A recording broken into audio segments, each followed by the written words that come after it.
કૃપા foundation તરફથી ધાંગધ્રા પાંજરાપોર, હળવદ પાંજરાપોર અને રામ ગૌશાળા જગ્યાનો લાભ લેવાના છે. અત્યારે ધાંગધ્રા પાંજરાપોર આવ્યા છે. અહીંયા 2500 અબોલ જીવો છે. આજે 2500 અબોલ જીવોને લીલા ઘાસની ગાડી અને ગોર ખવડાવવાના છે.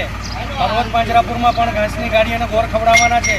અને બીજી હળવદ પાંજરાપુરમાં તરબૂચનું નિરણ કરીશું. એમાં આજે 3 પાંજરાપોરનો લાભ લેવાના છે. અમારા એસઆઈપી મેમ્બર અને દરેક દાતાઓનો અમે હૃદયપૂર્વક આભાર માનીએ છીએ. બોલો મહાવીર સ્વામી ભગવાન કી જય, કૃષ્ણ કનૈયા લાલ કી જય, ગૌ માતા કી જય.